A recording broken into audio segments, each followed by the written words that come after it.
우리 오늘 본문은 마태복음 22장 15절로 22절의 말씀입니다. 제가 가진 성경으로는 신약성경 37쪽에 있습니다. 자, 우리 15절부터 22절까지 한 절씩 교독하도록 하겠습니다. 이에 바리새인들이 가서 어떻게 하면 예수를 말의 올무에 걸리게 할까 상의하고 자기 제자들을 헤롯 당원들과 함께 예수께 보내어 말하되 선생님이여 우리가 아노니 당신은 천재시고 진리로 하나님의 도를 가르치시며 아무도 거르는 일이 없으시니 이는 사람을 외모로 보지 아니하시니이다. 그러면 당신의 생각에는 어떠한지 우리에게 이르소서. 가이사에게 세금을 바치는 것이 옳으니까 옳지 아니하니까 하니 예수께서 그들의 악함을 아시고 이르시되 외식하는 자들아 어찌하여 나를 시험하느냐. 세금 낼 돈을 내게 보이라 하시니 데나리온 하나를 가져왔거늘 예수께서 말씀하시되 이 형상과 이 글이 누구의 것이냐. 이르되 가이사의 것이니이다. 이에 이르시되 그런즉 가이사의 것은 가이사에게 하나님의 것은 하나님께 바치라 하시니 그들이 이 말씀을 듣고 놀랍게 여겨 예수를 떠나가니라. 아멘. 사랑하신 하나님의 말씀입니다.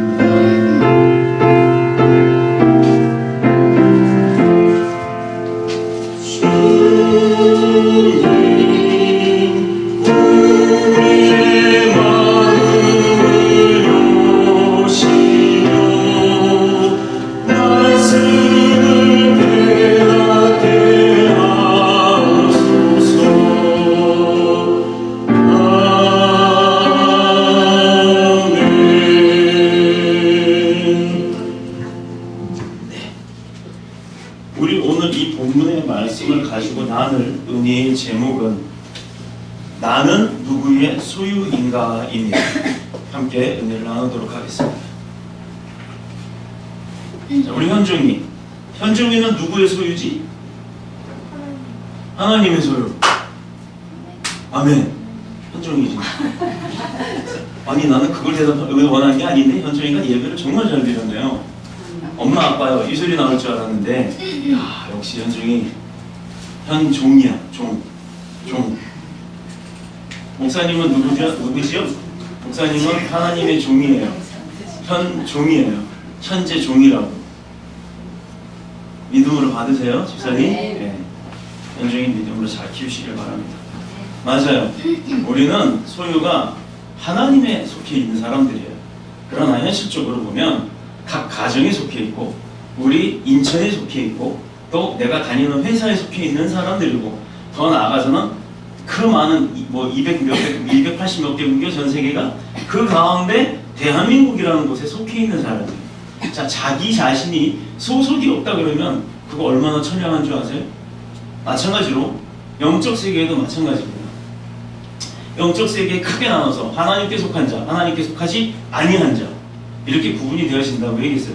하나님께 속한 자와 마귀에게 속한 자가 아니라 하나님께 속한 자, 하나님께 속하지 아니한 자라고 얘기를 했어요. 왜 마귀에게 속한 자가 아니라고 했을까요? 우리는 하나님이 하나님의 형상을 빗대서 만들었고 하나님이 우리 자신을 너무나도 존귀하게 만드셨기 때문에 그래서 우리는 결국 어떤 사람들? 존귀한 사람들. 그래서 당신은 사랑받기 위해 태어난 사람 이 찬양이 나왔잖아요. 그래서 하나님이 만들었고 하나님에게 속한 자로 만들었지만 무지해서 알지 못해서 배우지 못해서 예수님을 못 배워서 예수님을 못 만나서 하나님 앞에 속하지 않은 자로 구분이 되는 거지 사탄한테 속한 자가 아니라는 거예요. 원래 우리 소속은 하나님한테 있는 겁니다. 그렇다 그러면 교회도 마찬가지겠죠. 교회도 이 교회, 저 교회, 큰 교회, 작은 교회, 개척교회, 교회도 없는 교회, 가정교회 여러 형태의 교회들이 있어요. 그런데 그 어느 교회에도 내가 소속이 없다. 물론 그렇다고 해서 하나님의 자녀가 아닌 건 아닙니다. 그러나 어느 공동체 집단 안에 내가 소속이 되어 있지 않다라고 하면 그 또한 처량한 게 그만큼 또 처량한 게 없어요. 내 교회가 없다라는 것, 내가 가서 기도할 곳이 없다는 것, 내가 가서 부르짖을 곳이 없다는 것, 내가 가서 아버지를 만날 곳이 없다는 것, 이거는 엄청난 불행인 거예요. 내가 아버지를 알고 내가 아버지에게 속해 있는 것도 아는데 내가 가서 기도할 곳이 없다는 것, 이 또한 처량한 거라고요. 나에게 집이 없는 것과 마찬가지예요. 우리 월세 사시는 분들, 전세 사시는 분들, 또는 내가 집을 겨우겨우 이제 사가지고 진짜 행복하게 살아요. 그러나 엄밀히 따져보자고요. 그거 내 집인가요? 아니에요. 은행집이에요. 은행집. 내가 매달 은행에다 월세 내고 있는 거예요.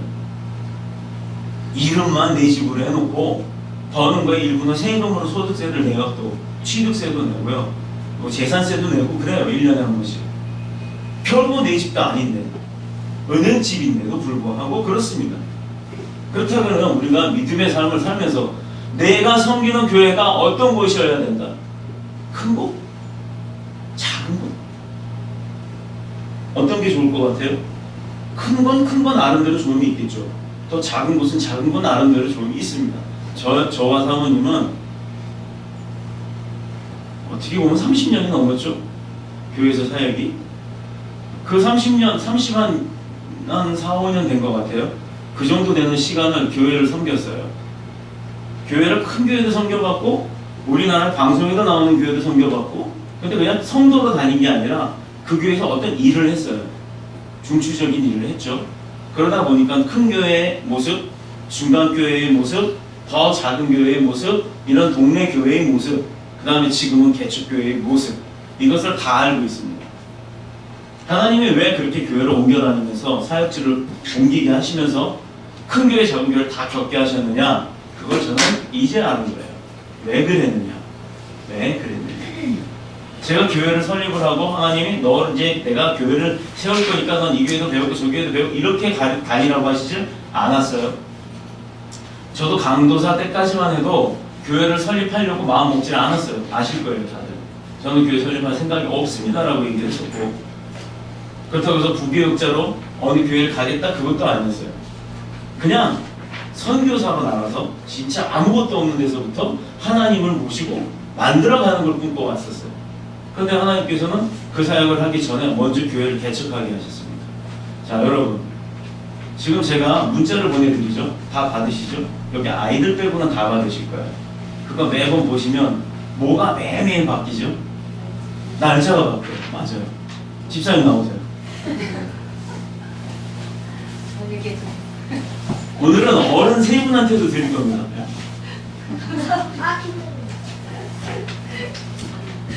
날짜가 바뀌어요. 날짜가. 그 날짜가 뭐냐면 카운트다운이에요.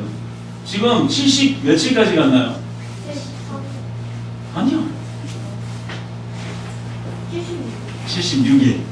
자, 오늘이 이제 76일 남았습니다. 그게 쭉쭉쭉쭉 빠져서 0이 되는 날이 바로 우리가 예배를 드리는 날이에요. 그때는 어디서 예배를 드린다? 아니지. 지하에서.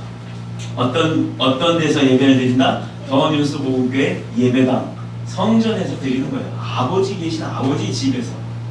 지금 아버지를 여기로 모시고 오는 거잖아요. 근데 이제는 거기는 아버지가 항상 계시는 곳이에요.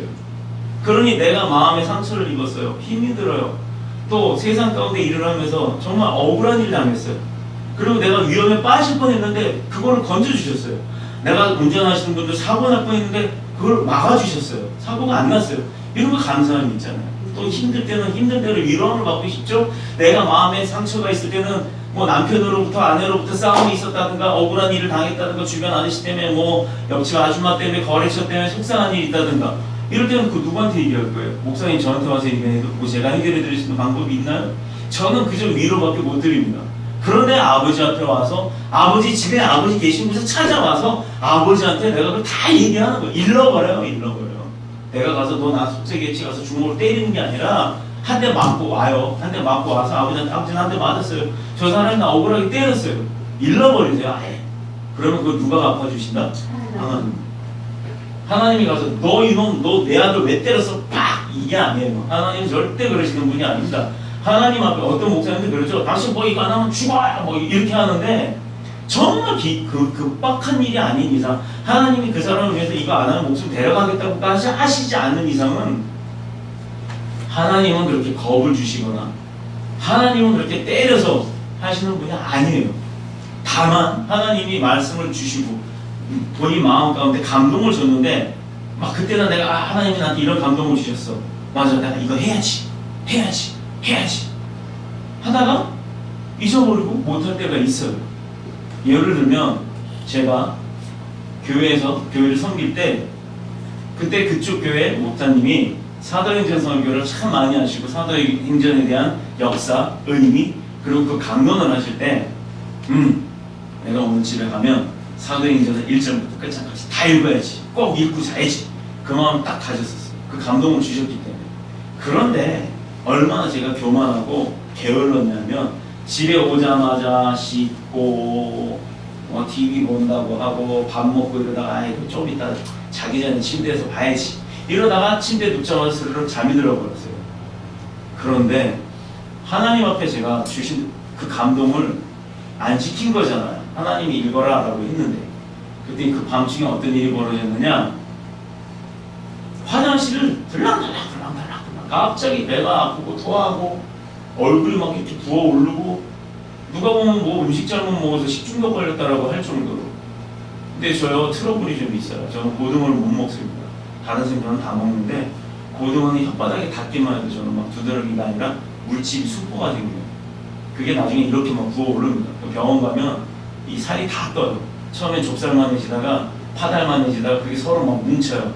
그러면 주먹만해지고 나중에 결국은 이 피부하고 살이 이렇게 떠버려요. 온 몸이 다 그래요. 엉덩이고 팔이고 겨드랑이고 귀고 뭐 다. 그래서 생각해보세요. 얼굴 풍선처럼 부풀어 오른다고 생각하시면. 근데 그 상태에서 터지면요, 살하고 껍질이 벗겨지는 거예요. 뜯어서 이렇게 쭉 찢으면 저 그냥 껍질이 싹 벗겨지는 거예요. 얼마나 아프겠어요. 이러니 병원 가서 치료받는데도 한 달 이상씩 걸립니다. 딱 2번 그렇게 알았어요. 한 번은 못 모르고 고등어를 먹었고, 2번째는 실험으로. 이쯤에 이제 어른 됐으니까 괜찮겠지 하고 청어구이집 가서 청어 먹는데 그 청어를 고등어 구운 그 석쇠에 바로 다음에 구워서 나온 걸 모르고 먹은 거예요. 그랬더니 바로 그냥 그거 다 먹기도 전에 부겁기 시작하는데 바로 앰뷸런스에 실려갔습니다. 그 식당 아주머니 굉장히 놀랬죠. 항히스타민 알러지라고 해서 저는 페니실린도 못 맞아요. 이런 부분이 있었어요. 근데 그런 증상이 그때 막 일어나기 시작하는 겁니다. 이러면 저는 또 한 달 병원 가야 되잖아요. 화장실 들어가면 거기까지 뭐 힘도 다 빠져 탈진한 상태에서 우리 사모님 침대에서 곤히 자는데, 여러분 아시죠? 침대 높이가 얼마나 높아요? 되게 높죠? 무릎. 딱 무릎 높이 엄청 높아요. 왜 제가 엄청 높다 그랬냐면 저는 기어다녔어요. 기어다녀서 사모님을 깨우려고 여보 앰뷸런스 좀 불러줘. 이거를 해야 되는데 팔이 안 올라갑니다. 세상에 그걸 못했어요. 그 팔도 못 들 정도. 그래서 나 이제 이렇게 죽는구나 그 생각을 했는데, 순간 제가 자기 전에 읽겠다고 성경책 보라색이었습니다. 그거를 침대 제 자리 머리 위에 이렇게 피아노 위에처럼 된 거 거기에다 딱 얹어놨었거든요. 그게 딱 보이는 순간 맞아, 내가 성경 읽겠다고 해놓고 그거 안 지켰지. 이 마음이 또 딱 오는 거예요. 왜 내가 아픈지를 알게 하셨어요. 그래서 아내한테 좀 깨워달라고 앰뷸런스 불러달라고 손도 못 올릴 정도의 힘을 가졌던 제가 그 성경책까지 팔을 뻗어서 딱 잡아냈고 사도행전을 딱 펴서 1장을 딱 읽는 순간 배 아픈 게 싹 사라지기 시작하더라고요. 그리고 얼굴 껍질도 들어가기 시작했어요. 수포가 생기기 전에 부은 상태였다가 싹 들어갔어요. 그리고 정말 읽기 시작만 했는데도 그랬어요. 하나님 바로 그걸 보신 거거든요. 약속을 지키느냐 안 지키느냐. 저 같은 경우는 매 맞은 거죠. 몇 번을 얘기를 하셨는데도 제가 거부를 했습니다. 안 지켰으니까, 약속을 안 지켰으니까. 그런데 다음날 아침에 사모님이 일어나서 딱 보더니 아니 얼굴 왜 이렇게 울긋불긋해? 뭐 잘못 먹었나? 이렇게 물어보는 거예요. 그래서 씩 웃었어요. 창피하잖아요. 지금은 여러분한테 간증을 드리는 걸로 이야기를 한 거니까 밝혔지만 그때 당시 정말 창피했습니다. 그래서 나중에 한참 지나서 한참 10여 년이 지나서 그 이야기를 해줬어요. 기억을 하고 있더라고요. 그때 얼굴이 원숭이 같았더라고요. 막 이렇게 눈도 튀어나오고 눈썹도 이만해지고. 근데 얼굴이 왜 그랬나 했대요. 모기가 쏘았나? 그건 진짜 이렇게 막 부었더라고요. 눈이 이렇게 해야 보였어요. 손으로 눈을 이렇게 벌려야 보였대요. 저 눈 되게 크거든요. 근데 이 눈이 감춰질 정도로 부었다는 얘기입니다. 하나님은 그런 분이세요. 정말 꼭 필요한데 안 한다, 꼭 필요한데 지키지 않았다 할 때는 어떤 방법을 통해서 깨닫게 하십니다. 우리나라가 지난 12월 달부터 호구조사를 해요. 호구조사 뭔지 아시죠? 각 가정마다 다니면서 몇 명이 사는지 조사합니다. 이걸 왜 하냐면 뭐 인구가 얼마나 늘었는지 유동인구가 뭐 이런 뭐 조사를 하기 위해서 한다고는 하지만 결국은요 세금 때문에 하는 거예요. 세금 때문에. 어느 가정에서 어느 지역에서 누가 살기 때문에 이 사람들이 세금이 어느 정도가 나올 거라는 예산을 잡기 위해서 하는 겁니다. 예수님의 시대에도 세금 중에는 성경을 통해서 알 수 있는 방법들이 있었는데 토지세, 소득세, 그리고 인두세와 종교세가 있었어요. 못 들어보는 게 있죠? 인두세, 종교세. 토지세, 소득세 이건 지금도 우리 내는 게 많잖아요. 자, 그런데 오늘 본문은 바리새인들이 예수님에게 가장 민감한 사항 중에 하나였던 세금 문제를 가지고 질문을 하나 하면서 이제 이 본문이 시작이 되는데 되게 곤란한 질문을 하는 거예요. 로마 황제에게 세금을 바치는 것이 옳은 것입니까? 그 시대가 로마였죠. 로마 시대였잖아요. 로마 왕이 정치를 하던 시대였고 그 안에 예수님이 오셨는데 예수님은 유대인의 왕이라고 하셨단 말이에요. 사람들이 그래서 예수님을 왕으로 모셨어요. 그런데 그 바리새인들이 아주 교활한 바리새인들이 예수님 앞에 딱 와가지고 예수여, 당신은 말입니다. 왕인데 당신이 말하는 하늘나라의 왕인데 사람들이 로마의 왕한테 세금을 내는 게 옳은 겁니까? 아니면 내지 않는 게 옳은 겁니까? 이걸 물어본 거예요. 예수님은 어떻게 할 거냐? 이 말을 물어본 거예요. 그러면 예수님 입장에 보세요. 예수님의 입장에서 로마에 와 있는 사람의 형체로 와 계시잖아요. 근데 그 사람이 그 시대에 와 있는 땅에서 살면서 그 나라를 다스리는 왕한테 세금을 안 낸다 그러면 문제 돼요, 안 돼요? 되죠. 세금을 안 내면 잡혀가잖아요. 강제로 뺏어가든가. 지금도 그래요. 그런데 그러면 내야 된다. 그럼 하나님의 나라를 주장하는 분이 와서 하나님한테 안 드리고 로마 왕한테 줘야 된다 이러면 그것도 애매하죠. 말이 안 맞는 거예요. 여지껏 계속 하나님의 나라, 하나님의 것 다 얘기를 하고 다니셨는데 그런 예수님한테 하나님한테 안 드리고 왕한테 드려라 이렇게 예수님이 말하면 참 이상하게 돼버리잖아요. 그러니까 그거를 교묘하게 찾아낸 거예요, 바리새인들이. 그래서 그걸 질문을 했습니다. 그러나 이것은 바리새인들이 세금에 대한 자신들의 생각이나 어떤 입장을 정리하려고 하는 것이 아니라 예수님을 그냥 궁지에 몰아넣기 위해서 했던 거예요. 그 말은. 자, 그걸 뭐라고 그러죠, 우리? 나쁜 말로 우리 흔히 계략이라고 합니다. 계략.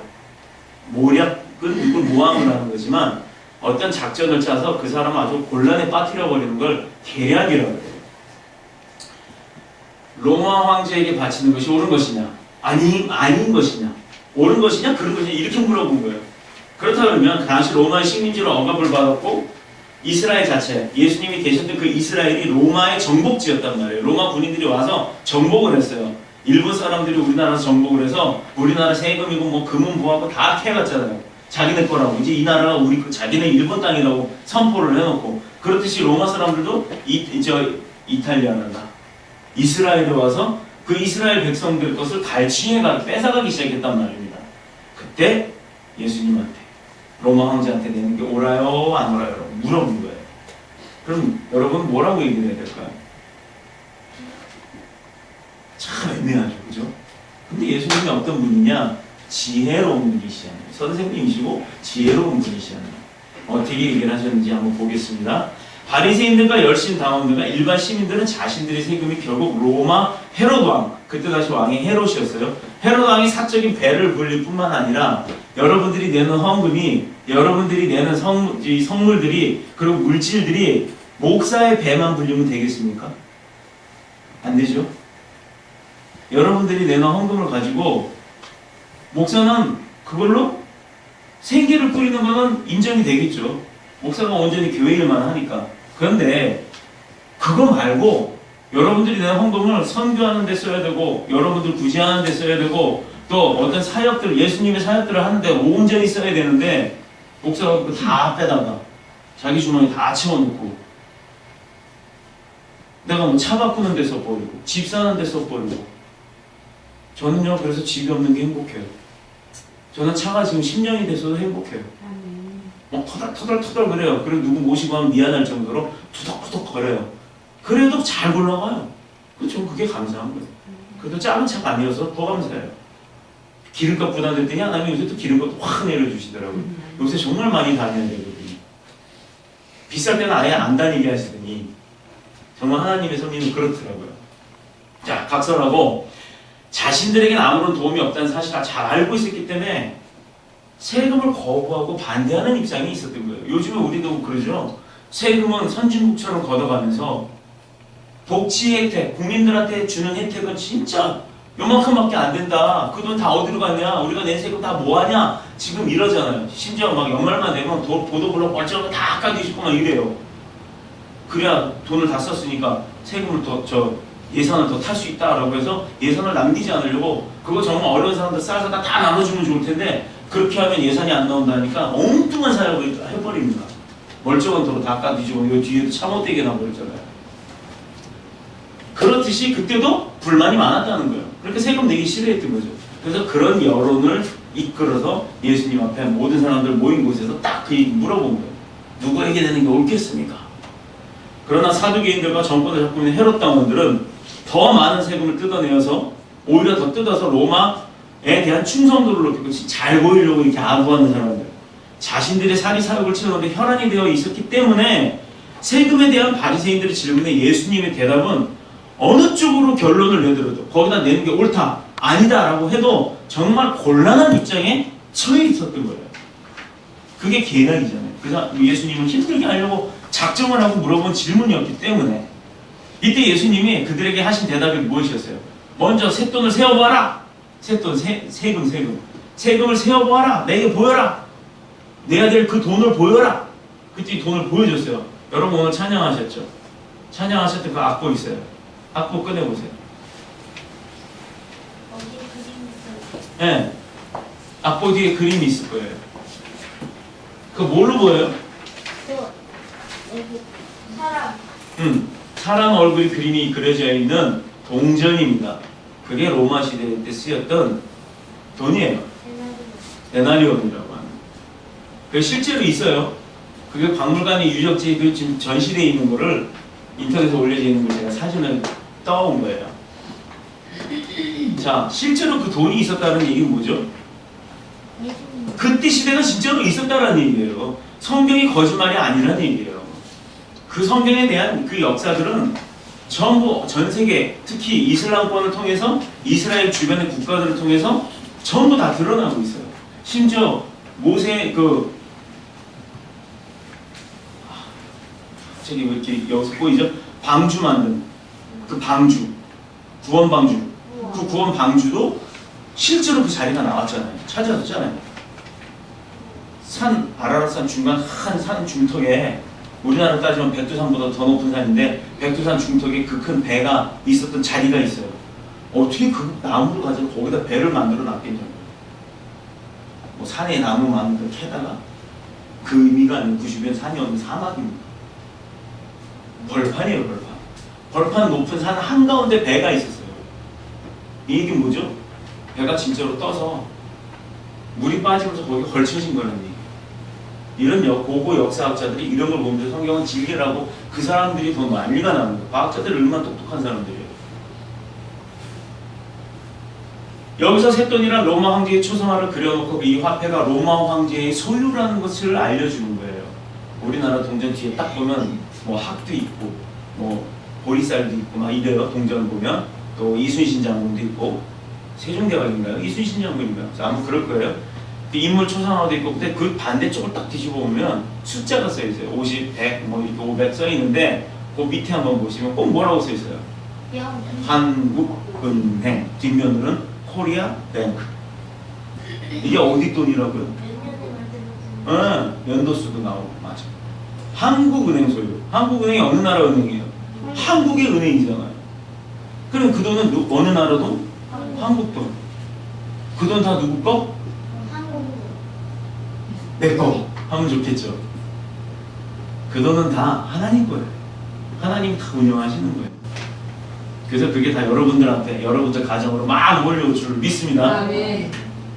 로마의 황제 것, 로마의 황제의 얼굴이 그려져 있었기 때문에 로마의 황제 것이라는 것을 증명을 하고 있었어요. 다만 어린아이도 알만한 뻔한 그 내용을 가지고 질문받은 바리새인들이 너무 기분이 나쁘겠죠. 예수님이 이 돈 누구 거냐? 막 물어봤잖아요.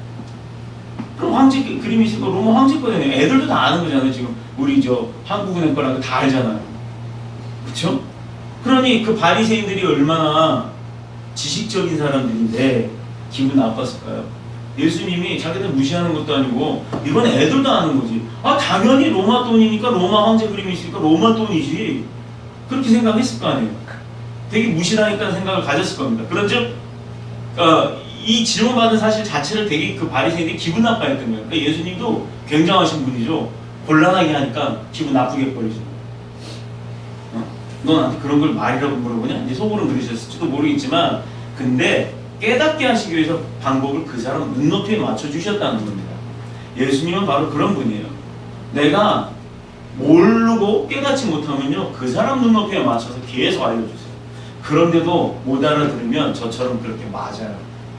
저는 그냥 표현을 매맞았다 그래요. 왜? 엄마들 아빠들 말 안 들으면 한 대 맞잖아요 종아리. 그렇지 저는 그냥 그 매를 맞았. 근데 사실상 하나님은 때리신 분이 아니에요. 그렇게 해서라도 나 엉뚱한 데로 가지 않게끔 보호하시는 분이죠. 사랑의 하나님은 절대 죽이거나 공포스럽게 하거나 두렵게 하는 분이 아니시라는 걸 믿으시기 바랍니다. 초상화에 기록된 사실이 누구 것이냐? 그래서 이 동전이 누구 것이냐? 그래서 대답을 합니다. 그 사람들이 누구 것이라고요?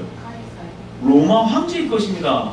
로마의 것입니다라고 했어요. 그랬더니 그런즉 가이사의 것은 가이사에게, 하나님의 것은 어디에게? 하나님에게 드려라 라고 예수님은 답을 하신 거예요. 자, 그럼 요새 문제되는 종교인세 목회자들은 세금을 내야 된다 말아야 된다? 글쎄요 어떻게 판단들 하실지 모르겠지만 전 이거에 빗대서 보면 성경에 빗대어 보면 하나님의 것은 하나님의 거고 가이사의 것은 가이사의 것이기 때문에 종교인들도 세금을 내야 된다라고 저는 생각을 합니다. 그런데 예를 들어 저도 종교인이잖아요. 이제 교회 설립을 하면 교회도 사업자 등록을 내요. 비과세 사업자 등록을 내요. 이건 세금 문제 때문에. 그렇지만 종교인은 세금이 없잖아요. 그래서 비과세 사업자 사업 등록증을 내고 그거를 통해서 나중에 연말 정산할 수 있도록 저희가 다 처리를 해드립니다. 교회에서. 그렇게 되는데 그러면 굳이 세금도 안 거둘 사람한테 사업자 증명을 왜 내줘야 되느냐? 세상 말로는 돈이 왔다 갔다 해야 되니까 교회도 뭔가 움직임이 있어야 되잖아요. 사용을 해야 되잖아요. 그러니까 돈이 왔다 갔다 하니까 그 부분을 증명을 하기 위해서 사업자 번호가 있어야 되기 때문에 등록을 해야 되는 거예요. 그런데 종교인이 그러면 세금을 내야 되느냐 말아야 되느냐 이런 문제가 났기 때문에 여러분은 어떻게 생각하십니까? 목사님들이 세금을 내야 돼요? 말아야 돼요? 여러분들 회사 가서 일을 하면 세금 떼어야 돼요. 콜라 한 병 사 먹어도 콜라 1,000원이면 1,000원인가? 1,000원이면 100원 뛰죠. 그 100원은 나도 모르게 1,000원을 주지만 부가세는 정부에서 가져가는 거예요. 그거를 공장에서 만들어내면 그 회사에 아예 거기 가격에 붙여버려요. 그래서 콜라가 1,000원이면 900원이 원가고 100원은 세금이에요. 우리가 뭘 사든지 다 부가가치세는 다 내는 겁니다. 10%를. 10,000원짜리 사면 1,000원을 내요. 그런데 그럼 교회에서는 목사님들은 세금을 내요? 월급 받잖아요. 목사님들은 사례비라고 해서 월급이라고 안 해요. 왜? 목사님들은 노동하는 게 아닙니다. 목사님 노동하나요? 목사님들이 이 설교하는 게 이게 직업적으로 하는 노동인가요? 아니에요. 저는 하나님의 말씀을 대언하는 것 뿐이에요. 그런데 그런 노동이 아니라 사례비를 받는데 이 사람이 규칙적인 월급도 아니에요. 사실은. 그렇지만 그걸 가지고 세금을 매길 수 있느냐라고 종교적으로 분석을 하면 이건 종교적으로 분석이 안 되는 세금이에요. 그래서 세금을 낼 수 없다라고 얘기를 하는 겁니다. 그래서 분쟁이 생기는 거예요. 그러나 성경에는 분명히 말씀을 하셨어요. 가이사의 것은 가이사에게 내고 하나님의 것은 하나님께 드려라. 그렇다면 지금 현 시대에서 종교인도 세금을 내야 되는 게 맞습니다. 그래서 저도 월급이 아닌 사례비를 지금은 없어요. 오히려 제가 제 수중에 있는 걸 다 갖다 쓰는 거예요. 그럼에도 불구하고 저한테 세금이 나올 수 있을까? 저는 사례비가 없기 때문에 세금을 낼 수가 없죠. 오히려 거꾸로 줘야 돼요. 그럼 예를 들어서 정부에서 말하는 환급을 해줘야 되는 거예요. 저도 쓰잖아요. 교회에서도 쓰고 오히려 제가 수중에 생긴 거 있으면 누가 목사님 뭐 사드세요 주면 그것도 전환금을 다 드려버리거든요. 그분 이름으로. 왜? 그래야 그분이 축복을 받으니까. 아멘. 하나님 앞에 드린 거니까. 그분이 절 줬지만 제가 하나님 앞에 드립니다라고 얘기하고 전 드리는 이유가 그분이 축복을 받거든요. 그렇게 되면. 아멘. 아버지한테 드렸기 때문에. 근데 그걸 가지고 썼다. 그러면 저는 수입도 없이 쓴 거잖아요. 오히려 내 거를 막 퍼준 거잖아요. 그러면 정부에서는 오히려 세금을 환급해 줘야 되잖아요. 근데 환급을 해줄 수 있느냐? 그럼 못 해준대요. 그래서 지금 말들이 많은 거예요. 대부분의 80% 이상이 미자립이야. 미자립이 뭐냐? 교회에서 자체원금 가지고 운영이 안 되는 교회를 미자립이라고 해요. 그런 교회인데 그런 교회는 목사님 오페이가 없지 않느냐? 사례비가 없는데 왜 세금을 거두려고 하느냐? 그럼 반대로 세상에서는요, 그 뭐죠? 차상위 계층? 뭐 이런 거에서 정부에서 막 지원금 주죠. 왜 목사님 안 주냐고요, 그러면. 목사님은 오히려 차상위 계층보다도 더 못해요. 더 못한 사람을 삽니다. 그런데도 불구하고 정부에서는 도와주질 않아요. 종교인이라고. 그러면서 세금만 받겠다? 이러니까 문제가 나는 거죠. 큰 교회도 내겠다 이거예요. 그러면 작은 교회는 도와줘라 이거. 근데 정부에서 그럴 수가 없다라고 얘기해요. 자, 성경에 분명히 가해사의 것은 가해사에게, 하나님 것은 하나님에게. 이거 잘 들으셔야 됩니다. 우리가 분별을 해야 돼요. 우리가 돈하고 물질하고 다르다고 제가 얘기 드렸어요. 똑같은 10,000원짜리 한 장이지만 내가 이거 어떻게 쓰느냐에 따라서 물질이 될 수 있고 돈이 될 수가 있는 거예요. 이건 뭐냐면 가해사의 것이 되는지 하나님의 것이 되는지 그걸 구분하는 겁니다. 여러분 축복받기를 원하십니까? 아멘. 아멘? 아멘. 물질이 풍부해지길 원하시죠? 아멘. 아멘? 현수도 아멘해. 그래야 부자 되지 나중에. 아멘. 그런데 어떻게 쓰시는 방법은 알아요? 예를 들어 내가 요새 로또 보고 그거 1등 되고 싶죠? 1등 되고 싶어요. 진짜 1등 되고 싶죠. 뭐 되게 많은 돈을 주니까. 그런데 그 많은 1등이 되기 위해서는 뭘 해야 돼요? 그렇지, 사야지. 예수님 나와. 집중을 잘했어. 로또 복권을 사서 1등이 되고 싶으면 먼저 복권을 사러 가야 되잖아요. 그런데요, 아이러니한 게 있습니다. 하나님 앞에 축복 주세요 나도 축복 받으실 때 하나도 안 해요. 제가 지시라고 했어요. 축복 받을 일이라고 안 하고 축복 받을 지시라고 했어요. 이거 잘 들으셔야 합니다. 조금 복잡한데 정리를 잘 하셔야 여러분들이 축복받는 지름길이 열려요. 아멘. 잘 들으세요. 축복받을 일이 아니라 저는 분명히 축복받을 짓이라고 했어요. 왜? 하나님 축복 주세요 라고 해놓고 축복받을 짓을 안 한다고요. 되게 복잡하죠. 뭔 내용이지? 뭔 소리지? 잘 들어보세요. 하나님께서는 하나님이 원하시는 일을 하는 자에게 내가 달라고 안 해도 부어주시는 분이세요. 아멘. 그럼 내가 받을 그릇이 되어야 된다고 했죠. 그럼 하나님이 어떤 일을 원하실까요? 하나님의 일을 하기를 원하시는 거예요. 그런데 우리가 하나님의 일은 안 하고 하나님 내가 헌금 드려요. 요거 드렸으니까 또 하나님 내가 오늘 주방 공사해요. 하나님 내가 오늘 주차장 공사해요. 하나님 오늘 내가 뭐 예를 들어서 예배당 안에서 뭐 청소를 했어요. 하나님 오늘 내가 의자 정리를 했어요. 요거 했으니까 나한테 축복 주세요. 이런 마음을 얘기하는 거예요. 분명히 우리가 봤을 때 하나님의 일을 했죠. 하나님의 교회를 섬겼잖아요. 그런데 분명히 내가 지시라고 한 거는 그 하나님의 일을 섬김이 정말 순수함에 내가 감사해서 하나님이 정말 좋아서 내가 좋은 사람 아버지 집 내가 아버지를 너무 좋아서 아버지 집 막 가꾸고 닦고 이게 그냥 자발적으로 하는 그런 감사함에서 한 게 아니라 내가 이거 하면 하나님 뭐 주겠지 라는 계산 가지고 했기 때문에 저는 지시라고 한 겁니다. 똑같은 하나님의 일을 하는데요. 어떤 분은 막 부어주세요. 어떤 분은 아무리 일을 해도요. 입에 막 불만을 달고 살아요. 눈에 보여요. 막 그런 분들. 정말 감사한 건 우리 교회 그런 분들이 없어요. 큰 교회 가면 사람이 많으니까 그런 분들이 있더라고요. 이게 중요한 겁니다. 하나님 앞에 물질 드려요. 하나님이 거짓입니까? 뭐 하나님이 1,000,000원씩 막 1억씩 이런 거 내는 사람한테만 축복 주시는 줄 아세요? 아니에요. 두 가지로 나누겠습니다. 헌금을 드리는데 저희는 연보함이 뒤에 있어요. 장로교의 특징이 그래요. 바구니 안 돌려요. 예배 중간에 헌금 시간에 찬양하면서 누가 막 이렇게 바구니 들고 이렇게 안 다녀요. 그렇게 하는 교파도 있습니다. 근데 장로교는 그렇게 안 해요. 그 원인이 뭔지 아세요? 미리 하나님 앞에 드릴 물질을 가정에서부터 준비하고 기도 제목 거기다 다 적어서 오라는 얘기예요. 오해하지 말고 들으십시오. 아침에 일어나서 허겁지겁 늦었네 막 준비해가고 이렇게 와서 꾸깃꾸깃 주머니에서 헌금 시간 내가 막 찾아가서 막 집어넣어갖고 심지어는 헌금 시간 지난 다음에 막 맞아 이러고 이런 거를 하나님이 원하시는 게 아니에요. 하나님은 과거에 두 랩돈은 지금으로 따지면 한 1,000원도 안 되는 돈이에요. 사실 굉장히 작은 단위의 돈인데 그거를 헌금했을 때 하나님 뭐라고 그랬어요? 그 세리들 돈 많은 사람들이 막 냈던 헌금을 질책을 하시고 그 두 랩돈, 과거의 두 랩돈은 전 재산을 드렸다고 칭찬을 하셨습니다. 100원짜리 내도 상관없어요. 1,000원짜리 내도 상관없어요. 뭐 100만원짜리, 1,000만원짜리, 1억짜리 그런 거 내도 상관없어요. 하나님이 보시는 건 내가 드렸던 그 물질을 드리는 그 마음의 중심을 이야기하는 거예요. 그걸 보시는 분이세요. 근데 준비도 안 하고 딱 하다 보니까 막 있던 것만 딱 넣어 이거 하나님 두 랩돈으로 보시나요? 그게 아닙니다.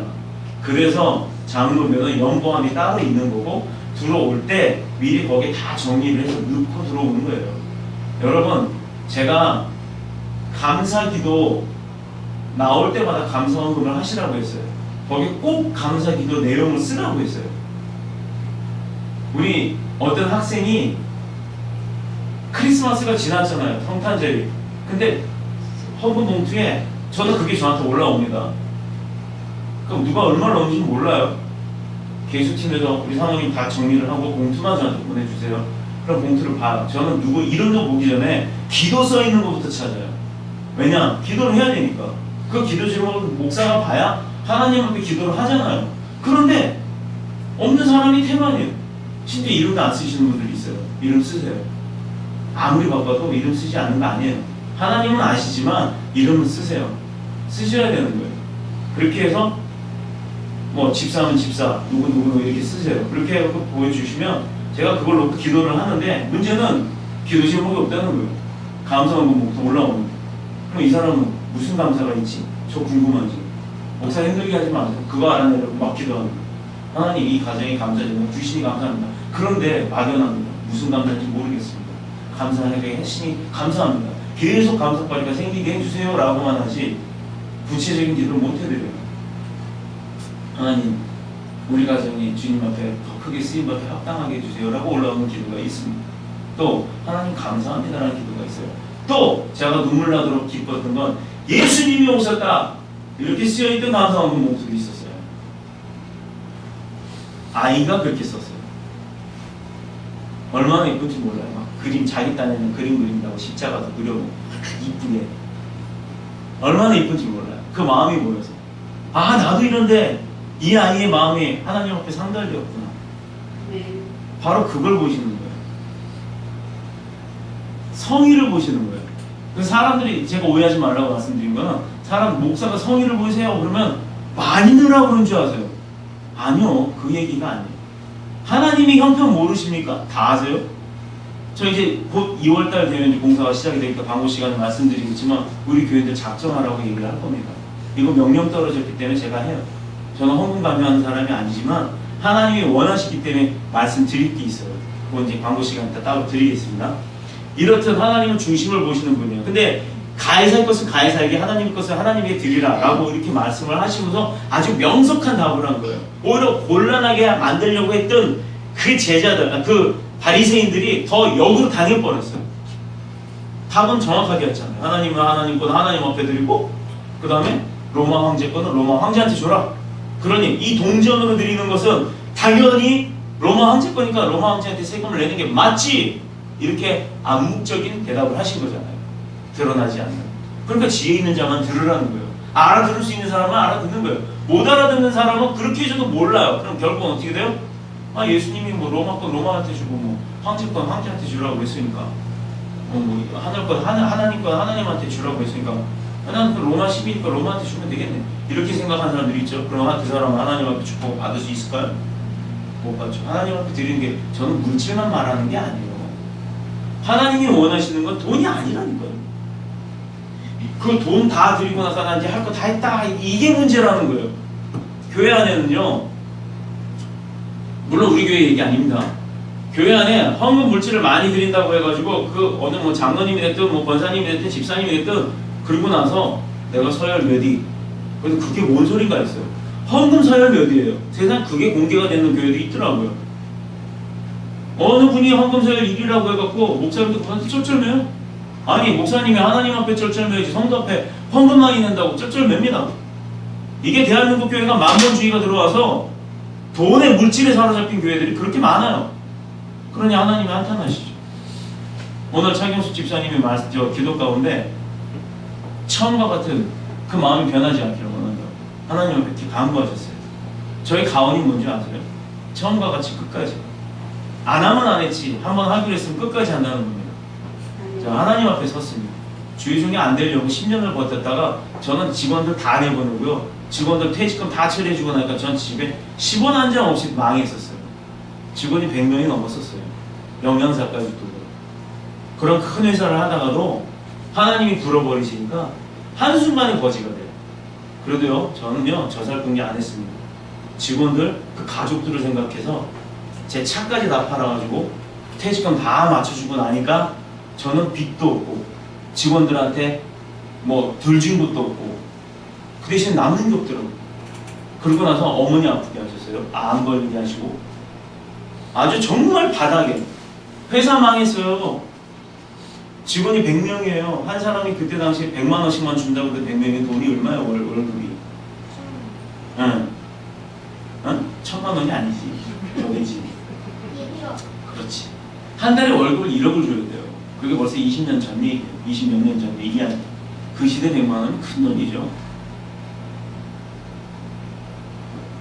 그런 상황이었는데 그게 망했다. 내게 가졌던 소유가 없어졌다. 그러고 나니까 얼마나 실망되겠습니까? 다행이었어요. 저는 감사했다니까요.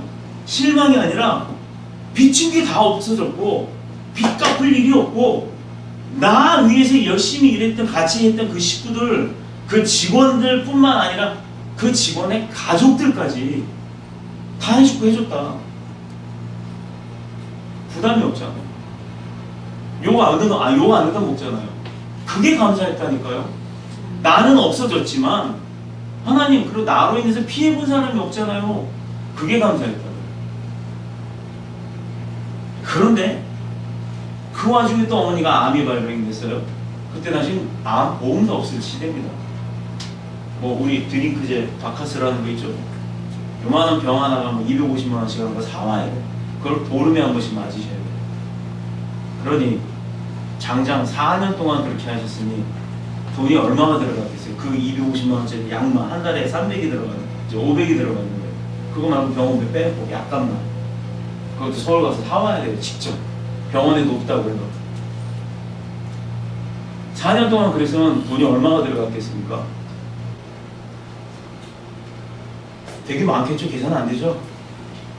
그런데 제가 왜 제 과거 이야기를 하면서 이런 이야기를 하냐면 하나님이 그걸 다 갚아주셨다는 거예요. 제가 그걸 저 때문이 아니에요. 어머니 아빠, 어머니 돌아가시고 속 편하겠다. 제 어머니지만 뭐 오랜 질병에 뭐 효자 없다고 포기해버릴 수도 있잖아요. 근데 하나님은 그 마음의 중심을 보셨어요. 내 어머니, 나는 어떻게든 아버지는 제가 처음으로 통성기도하고 통곡을 하면서 기도를 했다는 거예요. 집에 와서 땅바닥을 막 치면서 하나님, 우리 어머니 이렇게 나 평생 동안 기르시면서 저 4살 때 아버지가 돌아가셔서 어머니가 홀로 키우셨어요.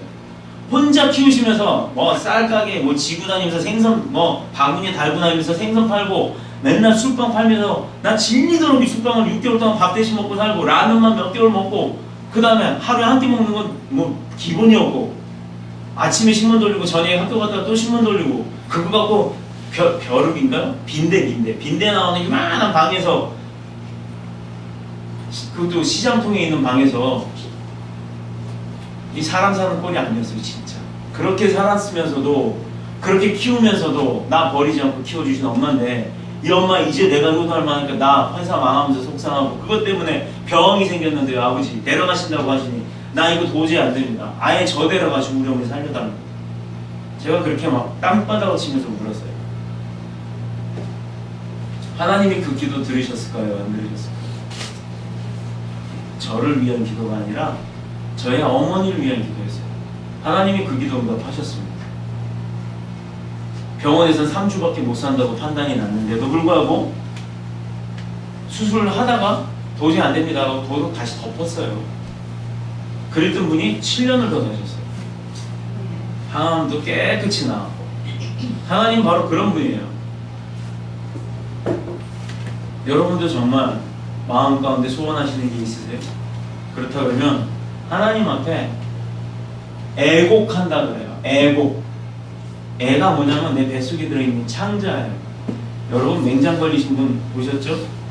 얼마나 아픈지 물어보세요. 저도 칼도 맞아보고 그 바람 맹장도 터져보고 다 해봤습니다만 정말 아파요. 기절할 정도로. 애곡이라는 건 그렇게 창자가 끊어질 정도로 운다라는 거예요. 하나님 앞에 무릎 꿇고요. 목에서 피가 나올 정도로 한번 외쳐보세요. 그럴 수 있는 집이 바로 우리한테 생기고 있는 거예요. 아멘. 이게 얼마나 감사한 줄 아세요? 아멘.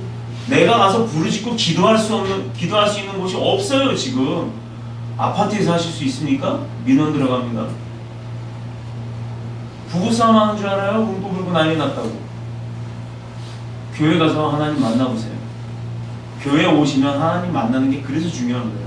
하나님께서 분명히 가해사의 것은 가해사에게, 하나님의 것은 하나님에게. 왜 오늘 이 말씀을 주셨냐? 이제 그 결론을 맺습니다. 사도 바울은 이런 예수님의 의도를 로마서 13장에서 잘 드러내고 있어요. 각 사람은 위에 있는 권세에 굴복하라. 어디의 권세요? 위에 있는 권세. 그 위에 있는 권세가 누구를 의미하는 거죠? 하나님이에요. 하나님의 권세에 우리는 굴복을 해야 되는 거예요. 굴복이 뭐죠? 하나님이 하라는 거에는 정말 목숨 걸고 하는 믿음이 되어야 된다는 것입니다. 그 이유에 대해서 분명히 말하기를 권세는 하나님께로 나지 않음이 없나니 모든 권세는 다 하나님의 정하신 것이다. 아멘. 대통령이 되는 거예요. 사람들 가운데 법으로 정치할 수 있는 권력이 생기죠. 그 대통령 누가 뽑았냐고요? 하나님이 선택해 주신 거예요. 모르세요. 근데 몰랐던 분들 많아요. 오히려 종교를 거꾸로 알고 있는 분들이 있었어요. 자 보십시오. 그분들 다 은퇴하고 나면, 퇴직하고 나면 다 어디 갔어요? 하나같이 갔죠. 저기 하얀 집 안양 교도소. 전두환 대통령, 노태우 대통령, 김영삼 대통령은 아들이 갔고. 기억나세요? 다 아실 겁니다. 자 지금 박근혜 대통령, 이분 종교가 뭔지 아세요? 박근혜 대통령 종교가 뭘까요? 크게 얘기해요. 네, 맞아요. 찬송 반주도 잘하고 어떻게 보면 수녀님과 같은 분이에요. 결혼도 안 하셨잖아요. 그런데 방향은 국민한테 향했지 하나님한테 향한 건 아니죠. 그래서 정치 세계는 종교색을 띌 수가 없어요. 정치인들은 법으로도 중립을 지켜야 되기 때문에. 그래서 불교인도 만나고 캐톨릭인도 만나고 또 기타 다른 종교인들도 만나시는 거예요. 하지만 마음 가운데 기도 안 하시겠어요? 이명박 대통령님은 장로님이셨어요. 그런데 교도소 가셨나요? 안 갔죠? 잘 판단하셔야 됩니다. 저는 정치인이 아니에요. 정치하는 목사도 아니에요.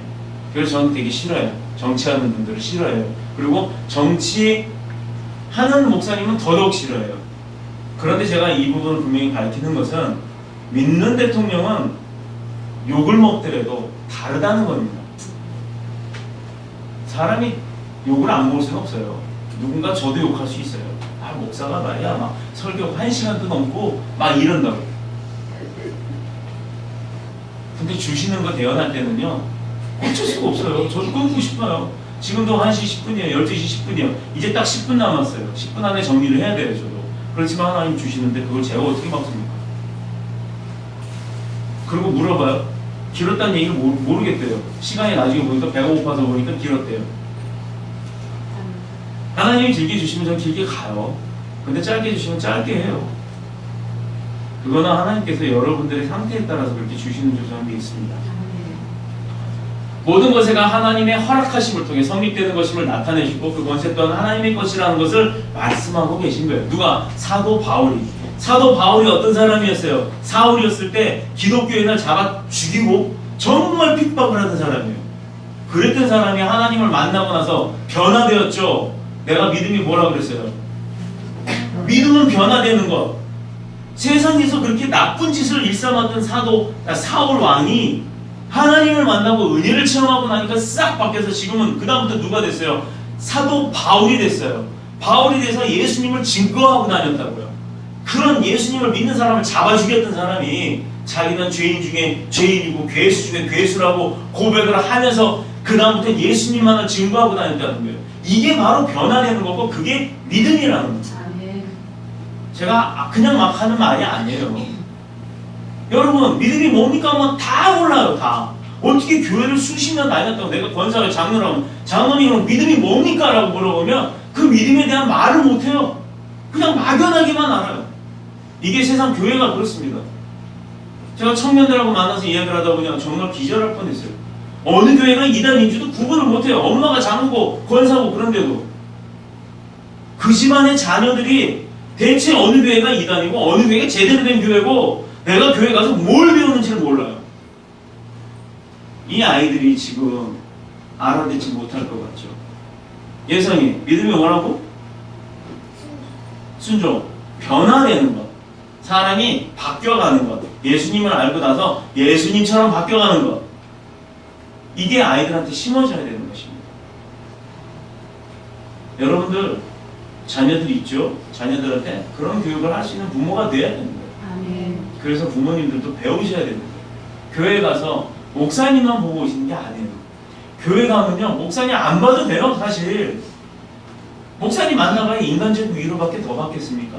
그러니까 그 목사님 모든 문제를 해결해 줄 수 없어요. 차집사님 예를 들어 지금 당장 1,000만 원이 필요해요? 근데 내가 1,000만 원 드릴 수 있는 사람이? 아니에요. 저 은행 아니거든요. 빌려드렸으면 만약 고리사채업자들은 빌려주겠죠. 근데 하나님한테 만나서 하나님한테 구해보세요. 하나님 내가 뭘 해야 되는데 이게 정말 필요해요. 1,000만 원이 필요해요. 근데 하나님 이거 나 없어요. 주세요.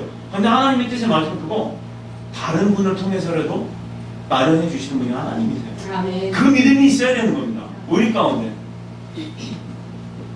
모든 권세가 하나님의 허락을 통함을 인해서 이루어진다는 거. 아멘. 이거 잊지 마시기 바랍니다. 우리가 누리는 생명의 삶도요, 건강한 삶도요, 하나님이 이미 우리에게 축복을 주신 거란 말이에요. 아멘. 축복 가운데 있다가 이정도 집사님은 갑자기 맹장이 아파갖고 위가 아프다고 밥을 못 먹고 막 꼬꾸라져갖고 쓰러졌다고 막 이렇게 연락이 왔어요. 급한 김에 저도 참 이 아이러니한 게 얼마나 급했으면 차 몰고 나가면서 119에 전화하세요 이러면 되는데 제가 가서 데리고 갈 생각만 한 거예요. 얼마나 급했는지 119 생각도 안 나고 가다가 생각이 났어요. 119 신고하시고 그 병원을 가겠다고. 이게 사람이 급하니까 그렇더라고요. 어떤 사람은 그런데요. 119에 전화해서 야 119가 몇, 114에 전화해서 119가 몇 번이에요? 어디서 급한 거 느낀다. 올해부터 바뀝니다. 112, 119, 그 다음 110. 이걸로 딱 세 가지밖에 없어요. 이제 114 빼고는 신고 전화가 전부 110으로 민원은 다 하시면 돼요. 뭐 사건 사고만 112고 그 다음에 소방 그것만 119지 나머지는 뭐 민원 이런 질문은 다 110으로 하시면 돼요. 인천은 128번 누르면 어떤 여자분이 받아요. 그 민원에 대해서 설명을 하면 그분이 알아서 다 거기 연결해주는 그런 제도가 있습니다. 128번이요. 하나님의 모든 권세는 하나님의 허락하심을 통해서 온다. 그러면 축복은요? 축복 또한 하나님의 축복하심을 통해서 오는 거예요. 아멘. 이정도 집사님 그렇게 아팠다고 그랬죠. 그러니까 알겠죠. 집사님 이번에 아파 보셨죠. 모든 자녀분들도 그걸 깨달았다고 했잖아요. 마찬가지예요. 우리가 아파봐야 내 건강, 지금 건강한 지금 이것이 하나님으로부터 받은 커다란 축복이라는 걸 깨달을 수가 있는 겁니다. 아멘. 저도 이거 수술하면서 예배를 못 드리니까 몇십 년 동안 단 한 번의 예배가 안 빠지고 예배를 드리는 사람이 그 2주가 3주를 예배를 빠지니까요. 막 좌불안석이 되는 거예요. 주일날 안 다녔을 땐 몰랐죠. 주일날은 내 세상이가 아침에 은하철도 구구 그걸 봐야 됐으니까. 저 어렸을 때 이야기입니다. 아침에 만화가 꼭 교회 갈 시간이에요. 은하철도 999라는 게 있었어요. 옛날에. 그게 꼭 한 10시 정도면 해요. 그걸 봐야 되니까 교회를 갈까? 그걸 볼까? 갈까? 볼까? 막 이러다가 애 보자. 몇 번을 그러니까 교회 안 가도 별 의미가 없었어요. 교회 안 가도 괜찮겠지. 그런데요, 교회를 어른이 돼서 꾸준히 다니다가 한 번 빠지니까 막 불안한 거예요. 아무것도 안 돼요. 이렇게 불안하니 내가 교회 가는 게 낫겠다. 그래서 다니기 시작했어요. 그리고 사역을 해요. 아버지를 매주 만나요. 1년 52주, 2년 104번, 3년 10년 520번. 그러다 아파서 빠지니까 미치겠는 거예요. 내가 내 아버지 만나러 가야 되는 거예요. 물론 아버지 내가 원하시는 곳에 오시죠. 그러나 그게 아니라 내가 하는 일이 있기 때문에 그 일을 해야 된다는 것 때문에 아주 답답했어요. 그걸 겪어보지 않은 사람은 건강이 축복이라는 걸 몰라요. 다리 부러져 봤죠? 손가락 뼈봤죠? 발목 뼈서 걸어다닐 때 쩔뚝쩔뚝 해보죠? 사람들이 다 쳐다봐요. 와 이쁘다 했는데 이러고 다녀요. 그러면 제가 왜 저렇게 다리가 아플까? 그걸 동정을 안 해요. 이상하게 생각을 하죠. 다리가 좀 이래요. 잘못된 생각입니다. 그 사람은 또 그 나름대로 또 몸에 불편함이 있으면 그 불편함대로 정말 하나님이 축복을 하신 게 있어요. 2다리 다 못 썼으면 어떡할 뻔했나요? 제가 지금까지도 후회하는 게 하나 있습니다. 제가 하버처럼 운행을 하잖아요. 길이 막혀 가는데 요즘에도 할아버지 할머니도 왜 오토바이가 아니라 의자같이 생긴 그 굴러가는 차 있어요. 그거를 타고 쭉 가더라고요. 근데 화물차는 시간을 놓고 다녀야 되잖아요. 우유 배달은 뭐 그것도 배달 시간 뭐 있죠. 아 그런가요? 그럼 자유하신 거예요. 저는 다음 시간 아이가 10분에 타고 5분에 타고 이러면 그 시간을 맞춰줘야 되기 때문에 급한 거예요. 그런데 이분이 진짜 느릿느릿 그것도 한쪽 갓길도 아니고 센터로 쫙 가시는 거예요. 이게 차도 아닌 것이 의자도 아닌 것이 가긴 잘 가요. 근데 너무 느려요. 뒤에서 추월을 할 수도 없는 상황이에요. 계속 차들이 오니까. 근데 옆으로 이렇게 보셨는지 옆으로 완전히 몸을 못 가는 진짜 손가락 하나만 움직이는 그런 분이었어요. 옆으로 딱 빼주더라고요. 근데 저도요 그냥 고맙습니다 하고 갔어야 되는데 가면서 화가 나가지고 크락션을 빡 울렸어요. 그랬더니 깜짝 놀라는 거예요. 그걸 딱 보고 이렇게까지 놀래나? 할 정도로 제가 좀 미안은 했어요. 근데 그게 시간이 가면 갈수록 정말 마음에 짐이 되는 거예요. 내가 왜 그랬을까? 그 사람 입장이었으면 빨리 가고 싶겠죠. 그분도 갓길로 갔으면 좋겠죠. 근데 저처럼 그런 상황을 해보니까 위험하더라고요. 제가 저질러 놓고 보니까 이 사람이 갓길로 가면 위험하구나 그 생각이 딱 드는 거예요. 그래서 본인도 그걸 아니까 아예 그냥 미안하지만 가운데로 간 거예요. 근데 걔가 빨리 안 가는 거 어떡하냐고요. 전동차가 본인도 얼마나 답답했겠어요. 근데 그거를 이해를 못 해주고 지나가면서 에이 잘 됐다 이제 비키냐? 빵! 했더니 그냥 의자 덜썩거릴 정도로 깜짝 놀랐는데 보니까 몸을 못 가는 거예요. 그게 얼마나 지금까지도 저는 사실 해결됐지만 지금까지도 마음에 짐이 되고 있어요. 그분 그 이유를 못 봐요. 지금 보면 꼭 죄송했다고 얘기를 하고 싶은데 볼 수가 없어요. 보이질 않아요. 이렇습니다. 하나님이 우리에게 주시는 축복과 은혜는요 꼭 물질이 아니에요. 여러분 물질이 필요하면 물질 구하세요. 그래서 하나님한테 받으세요. 그거 축복 맞습니다. 그런데 지금 내가 현 상황에서 갖고 있는 것도 축복이라는 걸 잊지 마시기 바랍니다. 아멘. 더 높은 걸 보고 그 비전을 놓고 우리가 그렇게 살려고 하려고 하는 그 목적이 있는 것은 정말 중요한 삶이에요. 그걸 위해 노력을 하게 되니까. 그러나 거역하지 않고 하나님의 말씀을 거역하지 않고 순종하며 나아갈 때, 그래서 하나님이 원하시는 그 뜻이 이루어가는 살 때, 하나님 1000만 원 필요해요. 주세요. 근데 나 그걸로 명품백 살려고요. 하나님 주실까요? 너 명품백 없어도 누가 뭐라고 안 하잖아. 근데요, 하나님 1000만 원 주세요. 제가 진짜 교회 구제 사역을 위해서 헌금을 하고 싶은데 제가 아시다시피 가진 게 없어요. 근데 마음은 정말 그런 감동은 있어요. 그럼 주세요. 나 그거 하나님 위해서 쓰겠습니다. 하나님 위해서 드리겠습니다. 그러면 하나님 또 주세요.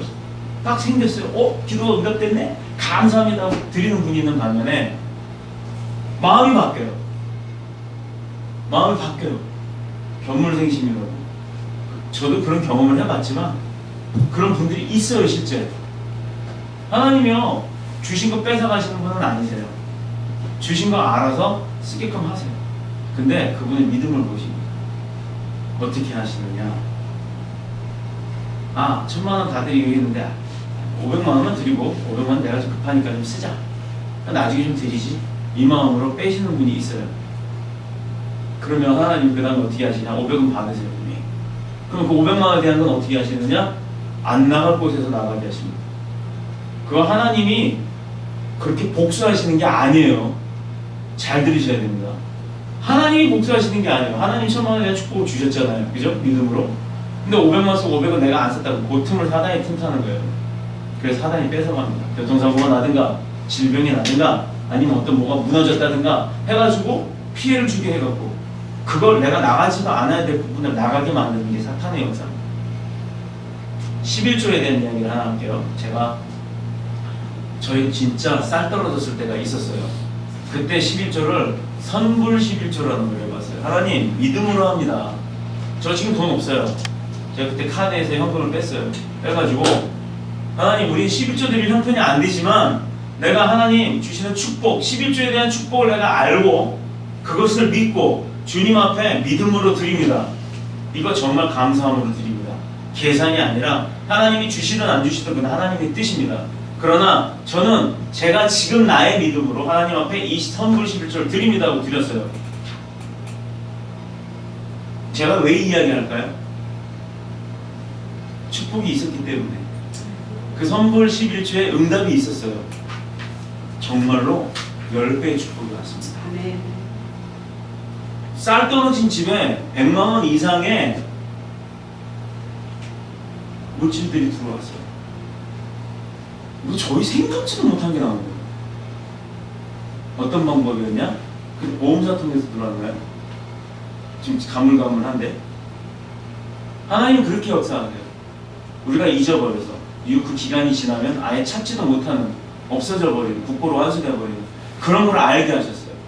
예전에 들었다 보험 해약했던 부분이에요. 하나님 이런 분이세요. 하나님이 예를 들어 우리 초미담에 10만 원 드렸으니까 어떤 분은 유치원이 생겼어요. 10만 원 때문에 11조를 해야겠다, 남편을 해야겠다, 아내는 그것도 생활비도 없는데 그걸 왜 하냐, 싸웠대요. 그래서 우리가 이런 식이면 살지 말자, 헤어지자 이래갖고 교회 가서 만났는데 어느 집사님이에요. 그거 뜯어 발견하고 다음날이 주일이에요. 토요일날 저녁에 만나서 밤새도록 식당 가서 밥 먹여가면서 밤을 꼬박 세워가면서 그분을 설득을 했어요. 그분이 지금도 저희를 못 잊어요. 그래서 그분이 그러면 내 마음이 맞았나 보다고. 우리 집사람은 모르지만 그래요. 그때 이제 우리 사모님 권사님이셨기 때문에 집사님이셨죠. 집사님 내가 그 말씀 듣고 나 믿음대로 할게요. 그냥 그러고만 말았어요. 그리고 진짜 우리는 할 줄 알 줄 몰랐죠. 그런데 정말로 수중에 있던 10만 원이 딱 있었는 전 재산이에요. 그거를 11조 뭉태에 넣어서 드렸습니다. 그리고 나서 그분이 1,000만 원도 넘는 음향 장비를 교회에 헌물하신 분이에요. 왜? 근데 그분들은 그거 좀 잘못된 거죠. 믿음은 좋았지만 쓸 거 다 쓰고 나서 하나님 앞에 나머지 1,000만 원을 드린 거예요. 장비로. 그 막 스피커 큰 걸 사다가 교회 헌물을 했는데 하나님이 어떤 축복을 주셨느냐. 바로 길 건너에 있는 경기 유치원을 주셨어요. 거기 원장님이 되셨어요. 대단하신 분이죠. 1,000배의 축복을 받은 분이죠. 10만 원을 드리고 나서 1,000배의 축복이 바로 2주도 안 돼서 앞에 있는 경기 유치원을 운영할 수 있도록 해주신 분이세요. 저거서 하늘 유치원 여기 우리 학원생 여기 오는 아이들은 거기 출신들이 있어요. 어떻게 우리 거기 원장님을 아세요? 잘 아는 집사님이야 이렇게 얘기를 하는데 여기 유치원을 주셨고 이거는 이제 남의 것이지만 운영을 할 수 있게끔 해주시고 여기서 수입을 벌어서 저쪽 사동 쪽에 있는 하늘 유치원을 만들게 하신 분이세요. 근데 이분이 지금은 실족을 해서 술집을 하고 계십니다. 근데요 저는 믿습니다. 꾸준히 저는 지금 기도를 하고 있고 언젠간 이분이 그 영상을 보실 수도 있어요. 자기 얘기했다고.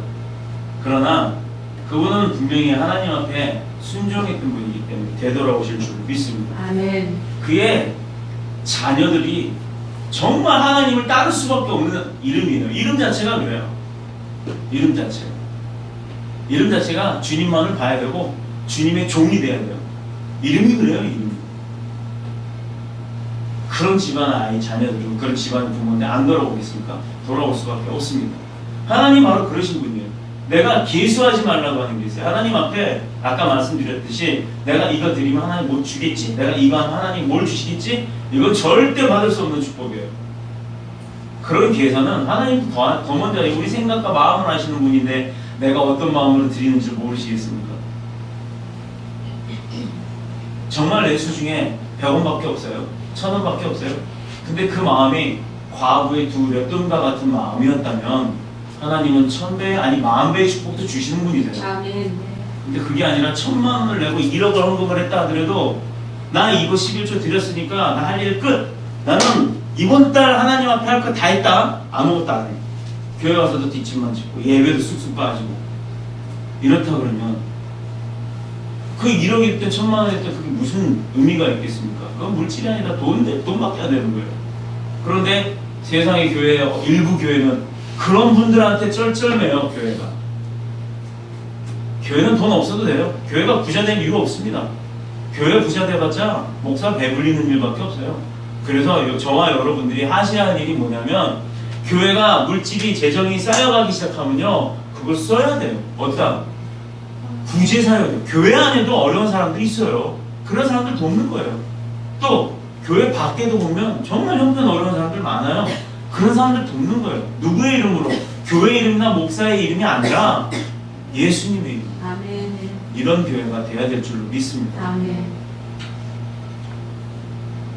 사랑하는 성도 여러분, 이제 하나님의 거룩한 백성으로서의 역할을 충분히 감당하고 살아가시기를 축복합니다. 아멘. 그럼 알미야마 그 감당하고 살아가심에 나의 생각은 넣지 마세요. 자신의 삶도 넣지 마세요.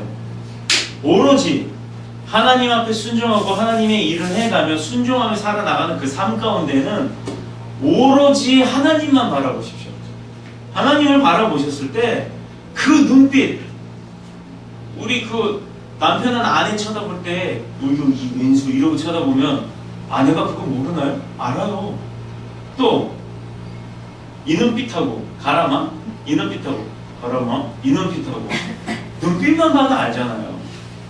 그런데 하나님은요 눈빛 말고요 우리 눈 감고 하면 알아요? 모르죠? 자, 제가 지금 무슨 생각하고 있을까요? 하나님 제 마음 좀 알아주세요. 이 성도들이 알게 해주세요. 지금 저 그 기도를 했거든요. 지금 기도했다고 하는 게 맞네. 제가 지금 이러고 있는 게 무슨 생각을 할 것 같아요? 하나님 아무도 모르게 해주세요. 무슨 생각을 하는지. 자, 눈 감고 말하면 몰라요. 그래서 제가 문자 보낼 때는 조심해요.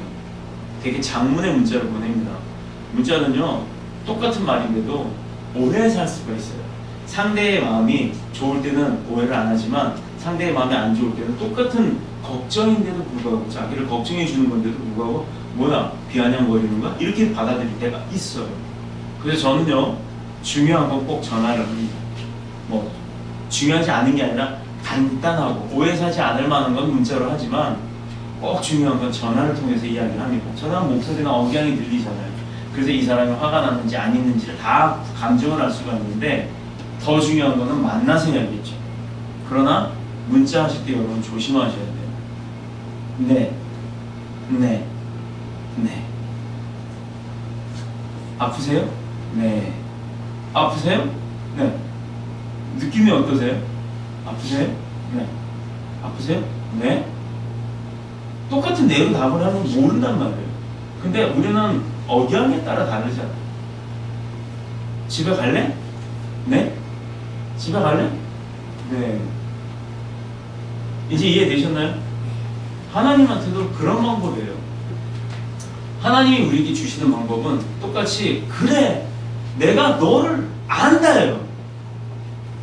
하나님 주세요. 하나님 저 사람이요. 하나님 내 아내가요. 하나님 내 남편이요. 하나님 우리 회사 부장이요. 하나님 그거 모르시는 거 아니에요. 그러나 하나님이 원하시는 게 있습니다. 입술을 통해서 고백을 듣고 싶으신 거예요. 자기 자신이. 그래서 여러분 기도하실 때 부르짖으라고 하는 얘기가 그 얘기입니다. 하나님 앞에 부르짖으세요. 그래서 하나님이 정말 주의 백성으로 합당하게 쓰시고자 할 때까지 내가 준비가 되어져 가는 거예요. 그렇게 준비가 되어져 갈 때 아무리 자기 소유가 귀하고 소중한 걸 잘 알고 있어도 그것이 하나님 거보다는 못하다라는 거, 그걸 깨닫는 지혜가 있을 줄로 믿습니다. 그건 하나님도 마찬가지예요. 자신의 소유된 우리를 세상 천하를 주고도 바꾸지 않을 만큼 우리가 소중하고 귀하다고 생각하시는 분이 하나님이신 겁니다. 하나님이 우리를 반대로 말하면 세상과도 바꾸지 않을 만큼 세상을 본인이 만드셨는데도 불구하고 그 세상보다도 더 귀하고 소중하게 생각하는 게 바로 저와 여러분이라는 거예요. 그런 여러분의 마음을 모르시겠냐고요. 아세요. 그렇기 때문에 그냥 그 입술로 구하는 것만 얘기를 하시면 들어주시겠다라는 겁니다. 두려워하지 마십시오. 어려워하지 마세요. 힘들어하지 마세요. 우리에게 누가 있다? 하나님이 계시기 때문에. 그런 하나님이 저와 여러분을 돌보시는 줄 믿습니다. 살리시는 줄 믿습니다. 구원하신 줄로 믿습니다. 그리고 축복하시는 줄로 믿습니다. 여기 계신 모두가 그 소유 중에서 특별히 택함을 받으신 거예요. 특별히 택함을 받아서 지금 세상 가운데 나가면 어마어마하게 많은 사람들이 있지만 그 가운데 여러분들이 이 자리에 계시는 거예요. 그러니 얼마나 소중한 분들이냐고요. 그 많은 사람들 중에 여기에 와 계시는 분이 선택받으신 분들이라고요. 그러므로 인생의 참 성공과 영원한 행복은 내가 무엇을 얼마만큼 소유하는 데 있느냐가 아니라는 것입니다. 하나님의 뜻은 내가 얼마만큼 베풀 수 있느냐에 달려있다는 거예요. 계산적으로 얘기를 하지 않지만 제가 현실적으로 말씀드릴게요. 여러분 많이 나누고 베푸세요. 많이 헌금도 많이 하세요. 제가 이렇게 얘기하는 건 축복의 말씀입니다. 이 얘기 뭐냐면 헌금 많이 하려도 없으면 못해요. 있어야 하잖아요. 있으란 얘기입니다. 많이 베풀란 얘기도 있어야 베푸는 거예요. 근데요 베푸는 게 내가 1,000만 원, 억만 원이라는 게 있나요? 그만큼을 쌓아놓고 빼서 베풀으라는 얘기가 아니고요. 지금 내가 현실에 가진 것만큼만 하십시오. 주머니에 1,000원이 있어요? 내가 500원 써야 될 일 있죠? 그럼 500원은 베푸시는 거예요. 그게 우리 전도사님은 물질을 흐름의 통로라고 얘기를 하세요. 맞습니다. 그게 성경에도 있어요. 축복권은 하늘에서부터 와요. 또 축복을 받는 것은 누구를 통해서 받는 게 아니에요. 하나님이 주시는 축복은 1대1로 제가 여러분 축복 드리는 거 아닙니다. 축복받기를 원합니다라고 하고 축복받기를 구하는 거예요. 저도 받기를 원하죠. 근데 저는 저보다 여러분들이 먼저 받기를 원해요. 제가 뭐 축복받아서 부자 되면 뭐합니까? 어차피 전 다 파요. 그러면 결론은 하나님은 없고 목사가 부자가 되고 축복받아서 목사가 퍼준 게 되어버리잖아요. 그럼 이 교회는 하나님이 안 계시다니까요? 저는 그래서 그게 아니라는 얘기예요. 하나님이 직접 여러분들을 만나셔서 축복을 퍼주실 때 그러고 남은 다음에 저를 주시라는 얘기예요. 그래도 저는 퍼요. 이제 이해되셨습니까? 목사가 가난해야 되는 이유, 목사가 부자 되면 하나님이 안 계세요. 우리 스스로가 하나님의 소유인 것을 깨닫기를 축복합니다. 축복합니다. 하나님의 나라와 그의 의를 위해 우리 자신 자체를 드리는 거예요. 물질만 드리는 게 아니에요. 물질은 세상에서 사용을 하기 위한 도구일 뿐이라고요. 그래서 물질이라고요. 그러나 사람은 물질이나 도구가 아니잖아요. 그 하나님의 축복권을 받아서 하나님의 권세를 아들이기 때문에, 자녀이기 때문에 물려받아서 그 권세를 사용하는 주체가 되는 거예요. 주체, 주인이 되는 거란 말이에요. 축복의 통로란 얘기예요. 그러니 우리가 얼마만큼 부유해질 수 있겠습니까? 하나님이 주시는 건 다 우리 거란 얘기예요. 근데 그걸 내가 가지면 소용이 없다는 거예요. 베풀라는 얘기예요. 받은 만큼 베푸는 거예요. 그럼 또 채워주신다고요. 그 진리를 아시라는 겁니다. 하나님 앞에 드리는 거 아까워하지 마세요. 진짜 이런 의미로서 아까워하지 말라는 거예요. 하나님 앞에 드리면 하나님이 채워주니까 드려라가 아니라 하나님 앞에 드리는 것을 아까워하지 않아야 하나님으로부터 받은 것을 베풀 줄을 알아야 그래야 하나님이 또 채우신다는 얘기예요. 아멘. 그걸 채우기 위해서 드리는 게 아니라 주체가 받기 위해서 하는 게 아니라 하니까 주신다는 겁니다. 똑같은 말인데 그거를 하나님으로부터 오는 것, 하나님께로 그 방향을 바꿔놔야 된다는 거예요. 아멘. 이게 주관이에요. 그게 주체고 하나님이 원하시는 거예요. 그게 저와 여러분의 삶 가운데 하나님이 섭렵하시고 인도하신다는 거예요. 그게 바로 축복인 거예요. 그래서 하나님의 일을 위해서 내가 다 퍼버렸더니 나는 거지가 됐다, 나는 망했다가 아니라 그 다음부터 막 물밀듯 밀려오는 그 축복을 보시라는 얘기입니다. 아멘. 이거 얘기하라고 하시더라고요. 하나님, 그럼요. 어떻게 보면 하나님한테 축복받기 위해서 일하는 게 되는 거 아닙니까? 그랬더니 왜 그러냐? 저도 이해를 못했어요, 그거. 그래서 저는 헌금 강요 안 합니다. 물질 강요 안 합니다. 여러분들 스스로 하십시오. 왜?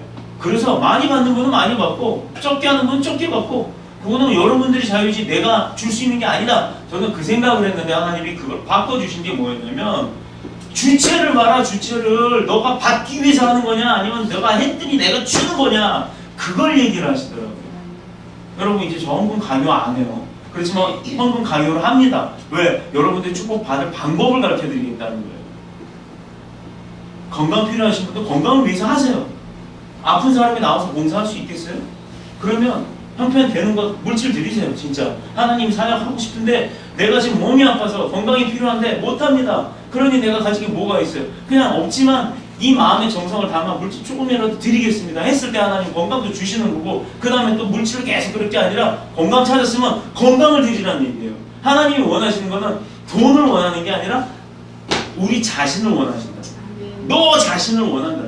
너와 나가 좀 친하게 지내자. 너 내 아들이고 내 딸이니까 내가 너를 위해서 무엇 하는지를 좀 깨달아 달라. 그걸 원하시는 거예요. 그래서 우리 자신을 드리면 드린 그곳에서 하나님께는 영광이요 우리 자신에게는 영원한 축복이 시작임을 알고 주님께 기쁘게 드리는 성도가 되시기를 그리스도이신 예수님의 이름으로 축복합니다. 축원합니다. 자, 오늘 우리는 이 귀한 시간을 통해서 자리에서 일어나세요. 하나님 뵙기를 원합니다. 또한 주님의 제자된 모습으로서 우리가 주님을 만나기를 원합니다. 또 그런 주님께서 우리를 만나고자 하십니다. 먼저 우리의 죄와 허물을 주님 앞에 고하고 내려놓고 예수 그리스도의 보혈의 정결함을 입어 아주 순수하고 순종하는 주님의 신부가 되기를 원합니다. 우리 성령의 비가 내리네 이 찬양 부르고 주여 삼창 크게 부른 다음에 주님 앞에 기도하며 나갑시다.